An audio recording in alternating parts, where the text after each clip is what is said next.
On the day before the start of the Louis Vuitton semi-finals, there was a fair bit of chatter down here that this could be a very short series. With just 5 wins required, speculation was that it could be over in 3 days. The comments were largely tongue-in-cheek. The likelihood was that given such a competitive and closely matched fleet, plus the spread of performances that we'd seen in the preliminary and round-robin stages, the chances were that getting to the final would be a right royal battle. Well, so far it hasn't been, not at all. If you look at the scoreline with 4-0 in each pair, it's been a whitewash so far. The races between this team, Ineos Britannia, and the Swiss Alinghi Red Bull Racing have certainly been a one-sided affair. Today, the British will be hoping for more of the same. The match between American Magic and Luna Rossa Prada Pirelli has been much closer, but then we sort of expected that. What stands out for me is how the Challenger selection process is starting to reveal consistent strengths and weaknesses within each team. It's fascinating. You can also see how these are getting into the minds of the teams themselves when we speak to them after racing. But there's one team that you can be sure is watching all of this very closely indeed. The defenders, Emirates Team New Zealand. The risk to them is that the top challengers are getting stronger each day, and that will be a worry. For the time being, today we head out to find out whether this will indeed be the end of the semi-finals. Here we go.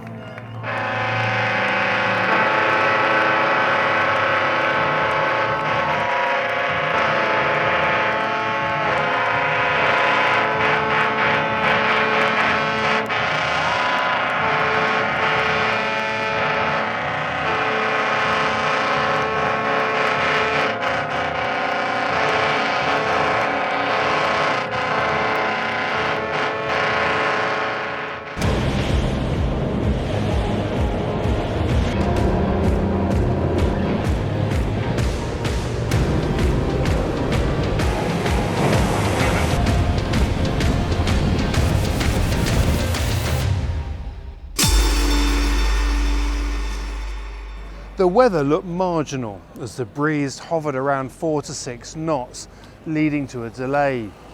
This only increased the tense atmosphere, which was already charged. When the start sequence did get underway, staying airborne was clearly very tricky. So was getting the right start. Ineos hit the pin end at speed, and Alinghi were OCS but managed to dip behind the line. Once again, things weren't looking great for Alinghi halfway down the first downwind leg. The British had stretched out a big lead, and the Swiss were struggling to keep airborne. But Ineos weren't having much fun either, as they came off the foils on the next upwind leg. The Swiss came through the gate with speed, stayed on their foils and overtook the British. In a few minutes, the Swiss were leading by over 500 metres as they approached the halfway stage. Before the top mark, the British came off their foils once again, and in the next tack, yet again. In fact, every tack seemed to be a problem for Ineos. Alinghi, on the other hand, looked confident in the light breeze, staying airborne through all of their manoeuvres. As they approached the leeward gate for the second time, the race committee shortened the course to just 5 legs. All they had to do now was to go through the gate and head to the top of the course to take their first win. But when they splashed down as well, it was clear that this race was getting even harder. Both boats were now in single-figure speeds, although the Swiss were more than a leg ahead of the British. In fact, when Ineos passed through the top gate, they were 8 minutes and 43 seconds behind. From there, with the breeze showing no sign of returning, the race was now against the clock. And after 41 minutes and 22 seconds, Alinghi put their first point on the board in the semi-finals. The Swiss had pulled off what had looked near impossible the day before to keep their cup dreams alive. Arno, what a day. You must be pretty pleased. Yes, really good day for us. New week and a win I think was needed, let's say. Otherwise we'll have to go on, but we are still in the game. It's not going to be easy. We need to win every single race now if we want to carry on. But I think it was good today. We managed to sail the boat well in really hard condition. We got a bit lucky, let's say. On the second upwind in Eos foil of the foil, we managed to stay on the foil, but sometimes things happen in the sailing. But we just need to look ahead and keep on pushing, because now it's every day the match point. You look very comfortable in those conditions. Did you feel comfortable? Yeah, we felt this morning going out that we could sail the boat really well and in a comfort zone, which was great. But then we were not leading the race on the first up mark, but we knew we had to stay close, because during the round robin we saw that the wind was kind of dropping through the race with similar condition, and we had to be close if we want to be able to win. And I think we managed to do that today, and I think it was really good for the sailing team, but for the whole team I think even more important. It's difficult to imagine what the atmosphere was like in the team in the base last night. I would imagine it wasn't the best it's been, because you were just facing one more defeat. How much does this turn things around? Is there a big change, or how do you deal with it? Well, I think people will be surprised. I think the mood on the team is always really good, even with 4-0. It's what actually makes the difference. If everyone is staying the same and really encouraging the whole team and stay really focused on the work they do. I mean, we didn't have any issue on the system from the beginning. So the shore team and the technician across the board, they do a fantastic job to keep our boat working really well, and we can even push it really hard. Like today, was not much breeze, but the system worked really hard in all the details here. Ben, that looked like a pretty tricky day today. Yeah, no, it was obviously light airs, and started off okay in decent breeze, and had a nice little start and lead, and then just got super light in the middle of the race and made a few little boat handling errors there with losing our rudder in some of the tacks, which knocked us off the foil. And Linky did a nice job just to nurse the boat around a little bit further around the course and get to the finish line just in time. You did seem to be struggling through some of the manoeuvres, and of course there we were all speculating on what you might have changed to the boat. Have you changed anything? No, we haven't changed anything. We dove down. After the race, we found a tiny little nick. We lost some paint on the rudder. Maybe we hit something before the start. I don't know whether that was the reason why the rudder let go in a couple of the tacks, because we don't normally it's the jibes where you have a problem with the rudder letting go, not the tack. So it's a bit strange. We'll have to have a proper look at it. When you went out today, looking back at the shore and seeing all the high cover and seeing that it probably wasn't going to be a straightforward day today weather-wise, how nerve-wracking, well, not nerve-wracking, but how did you feel about that? Were you anxious about that? No more than normal. I mean, yeah, sailing these boats in light airs is really tough, but it's really tough for everybody. And we saw Luna Rossa ended up losing out to American Magic after I think they were in the lead early on.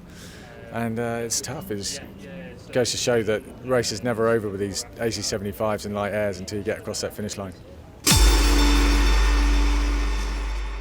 One of the good things about modern America's Cup racing is that you don't need much breeze to get going.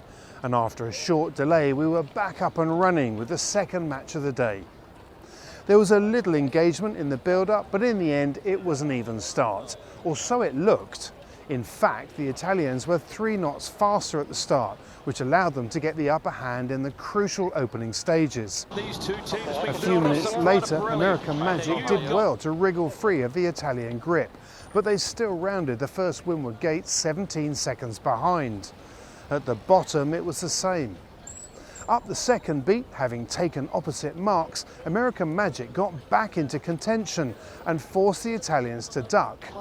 Luna Rossa passed too close and got a penalty, but it didn't seem to last long.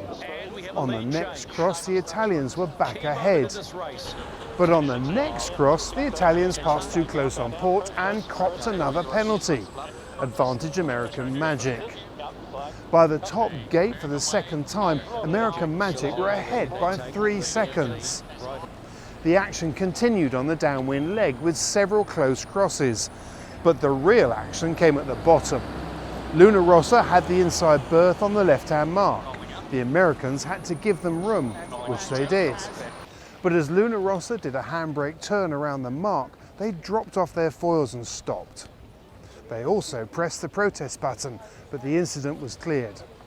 American Magic were off and running and never looked back. The rest of their race was flawless, and the Americans took their first win of the semi-finals. After the last couple of days, I really wanted to see you arrive here with a smile on your face. It must feel quite good. Yeah, I mean, it's brutal facing the media when you lose all these tight races, 2 seconds, 6 seconds, because they're mistakes I've made out there, and you've got to come and face the music for them and tell everyone why you made that mistake. And so to come here today and sail from behind Luna Rossa to ahead of them and beat them by a lap, we're really happy, and personally I'm happy as well.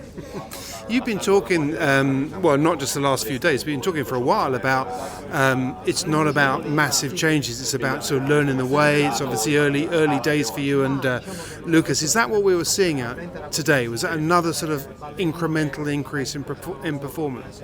Yeah, I do think it was. I mean, we're making small changes all the time to the boat, to the way we sail the boat.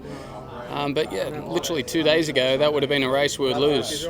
We've been losing these tight battles against them, and we're making adjustments all the time and trying to fix our mistakes. And it showed today. As soon as we got to the lead, we sailed away. Whereas 2 days ago, we weren't doing that. We were losing those leads. So, look, it's exciting for us. A week ago, in that 6 to 9 knots, we were really struggling, and today the boat felt the best it's felt, the fastest it's felt, and so we just got to keep this momentum rolling as a team and the development curve high, because we don't think it's over. We think we've got a good shot at this.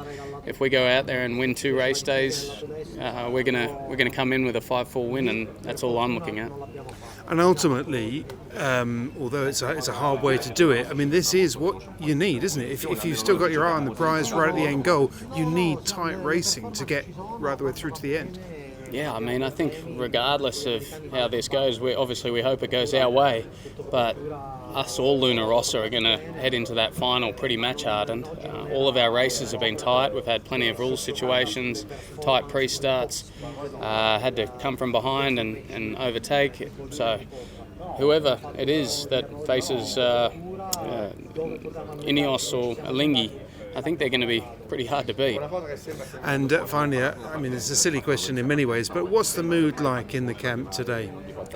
Well, look, we're really positive, and I know that it sort of can look a bit weird from the scorecard, but as I said before, like, we've lost these tight races and we haven't been losing by much. They've never sailed away from us. We've kept it tight, and then we went out there today and beat them by a lap. So look, we are improving, we are getting better, and it's almost, it doesn't really matter the scorecard to me. It's just like, we just got to keep getting better. If we keep getting better, we're going to win races, and look, we can rattle off 2 really good race days. If we rattle off 2 race days, we're heading to the final. So that's what I'm focusing on. Francesco, that was a very, very tricky day. I guess that's an understatement. Yes, it was super tricky, and we made few mistakes. The Americans clearly made less mistakes than us, and we lost a point. Clearly, we had the possibility to win the point today, so it's painful. I cannot hide that. But we have to look at the positives as well, with a great start, good part of the first upwind, and then we probably could have stretched a little bit more in some occasions, keep it closer, but it's very hard when it's light to keep the race close and seal the deal. Anyway, it's been a tough day for sure, but we have to look forward and learn from the mistakes. That's the most important part. You're getting some fantastic racing though, and I guess, looking at the bigger picture from a point of view of a challenger, that's exactly what you need. That's exactly what I need to be told. That look at the glass half full, and for sure, if we are gonna make it through, we will feel more trained than what we were 1 week ago. And we know that the Americans are a tough team to beat, and there is no easy racing with them. So we have to keep focused and try to do the best we can, really. Do you feel like it is actually putting you under pressure and you're having to reassess things? Every time they come off the water, you're looking in great detail. Absolutely. Even the races that looked like the easy wins, they are not. And honestly, there was not an easy win so far with them. So yeah, definitely good and lots of learning. Yes. And do you find it? How comfortable did you feel in the sort of lower end conditions today? No, I think the boat is going well. The performance are fine. It's just that we have to sharp up some maneuvers, some moments of the race, but we can't complain with our boat speed and our performance. No, not at all. Well, it is great racing to watch. Yeah, thank you. So Monday was not the end of the road for either Alinghi Red Bull Racing or American Magic, but it was the end for the breeze. The high cover cloud inland had been dampening the development of the sea breeze all day, and by 5 in the afternoon the weather was shutting down for good. So I'm left pondering a couple of things. The first is, has today's win given Alinghi Red Bull Racing the boost and the belief they need to start a comeback? The second is, have the British changed anything in their setup that has compromised their light airs performance? If I hear anything, I'll let you know. In the meantime, although tomorrow is a reserve day, the next race day is Wednesday. See you then.